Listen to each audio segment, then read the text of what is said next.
Hi, my name is Maria Torres, and I'm going to be talking to y'all this week about topic 2. I have 2 points that I want to touch on, and I'm going to start with chapter 4, and I'm going to start on page 72.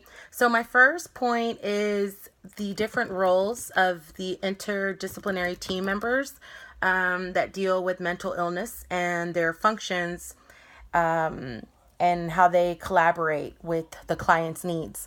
So, the first person we're going to talk about on page 72, box 4.6, is the pharmacist. And the registered pharmacist focuses on the medications and the complexity of medications. So, what they can help with is if a patient is taking, let's say, a medication for a heart condition, and they also need antipsychotics. There can be maybe some contraindications, some adverse effects that we don't want to happen.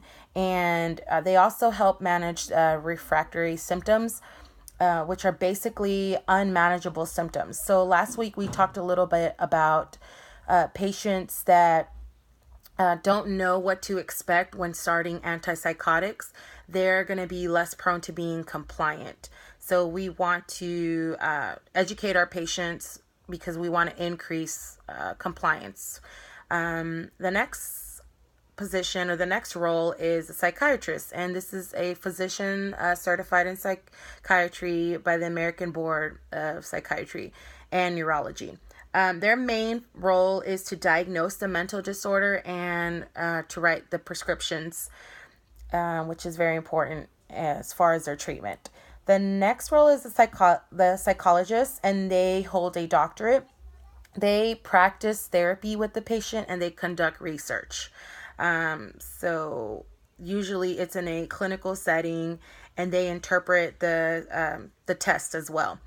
So the next role is the psychiatric nurse, which is normally an RN. And we do many different things as an RN, but the main thing that we want to talk about here is evaluating the effectiveness of treatment.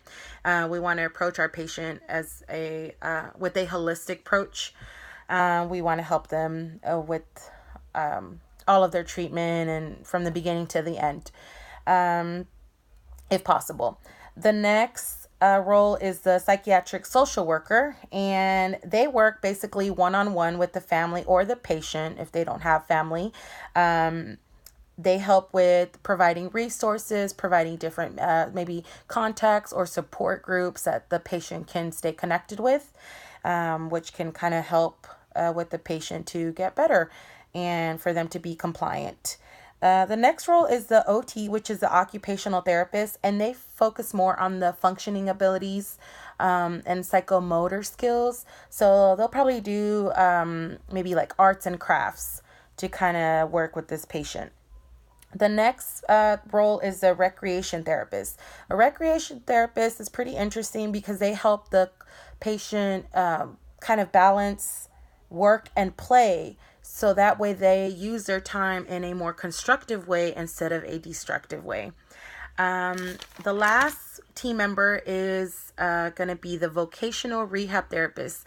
So this is a rehab therapist that works with them on making on obtaining job seeking skills and learning how to maintain their job and to be consistent. And they also help with vocational choices throughout this whole ordeal. I want to focus a little bit on the key qualities that each team member must hold to be effective, an effective team member. And you can go back to page 71, and it's just a couple bullet points there. So you want to make sure that you have interpersonal skills, such as something as simple as patience and a little bit more understanding instead of being judgmental. You want to have humanity. You want to show acceptance. A lot of these patients are usually shunned by their families, and the society looks at them, as the, they're beneath everyone else. The next thing you want to have is a strong knowledge base about the mental disorders. You want to have communication skills, and you want to be a person that has consistency, assertiveness, and problem solving skills. You also definitely need to have teamwork skills because you're working with many different team members. And you're also wanting to have strong skills as far as knowing how to assess and having and knowing when there's risk. So you want to have assessment and risk management skills. So these are very important. They're on page 71. And next, I want to go ahead and talk about my second point, and that's going to be with the poverty that we see among mental illness, the different barriers that they may have, and the main one that we want to talk about is maintaining housing in the community. So the mentally ill population, they have a lot of special needs, and we want to compare and contrast the homeless client versus a mentally ill homeless client.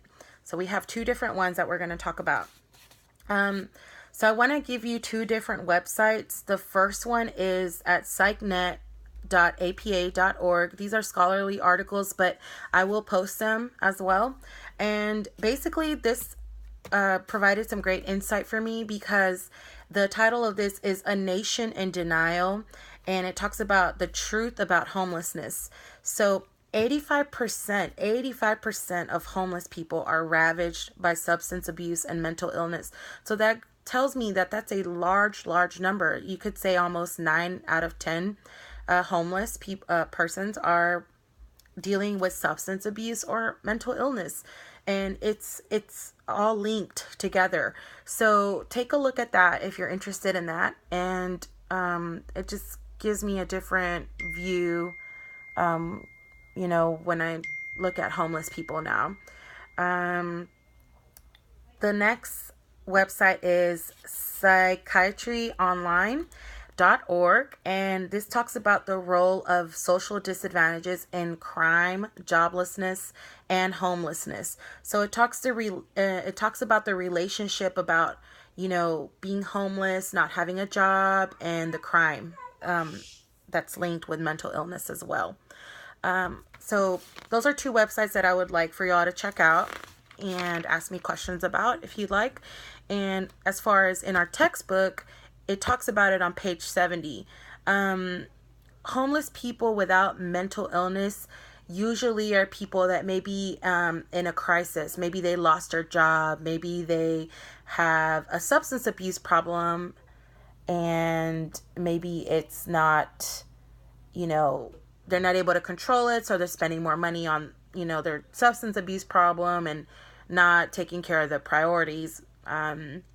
And then they can lose their home that way because they probably can't maintain their job as well. So as you can see, all of these things have like a domino effect.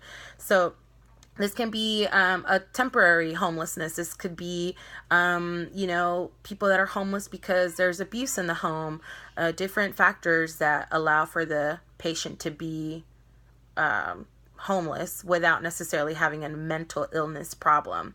So the difference or the contrast with the mentally ill homeless population is that they're homeless longer, they spend more time in shelters and have fewer contacts with family, and they spend more time in jail, and they face greater barriers with employment because they don't know how to be consistent and how to just have your basic day-to-day functioning skills. You can find all of this on page 70. And let's see. It also talks about, I wanted to bring this point up, that being homeless, they feel that they're more discriminated against in comparison to just their race. So they could be white or Caucasian and homeless and on drugs, and they're going to be more discriminated against just because of the fact that they're homeless and on drugs. That is pretty common with people that are homeless and how they feel and how they're discriminated against just because of their, situation and their mental illness. Another thing is, some people probably think that providing housing will just fix it. You know, if they just had somewhere to live, it fixes a problem. It's not that simple. There's many different factors that you have to get down to the root of the problem, and start from there and treat the actual disorder that's going on with them, whether it's emotional, whether it's trauma, whether it's genetic, whether you know, they had a very horrible childhood. Many different factors can lead to this. So with that being said, I want to invite y'all to check out a great documentary that I watched last year, and it really opens your eyes. It's a homeless population here in the United States. So in the United States, there is, we all know the city, LA. And this documentary is called Los Angeles, and it's called Skid Row is My Home. It's home of one of the largest population of homeless people. And some people that live there almost use it as a refuge because they feel accepted there. And it follows several people. So it's very interesting. It's very, I mean, it's in the streets. You see what's going on. It's a real eye-opening documentary. I enjoyed it very much. And it gives you a different perspective on how people get there and, you know, maybe why they're there. So just a comment that I want to make is, let's not be so quick to judge, and let's try to help out our our patients that deal with mental illnesses. And thank you so much for watching, and I'll post the references down below.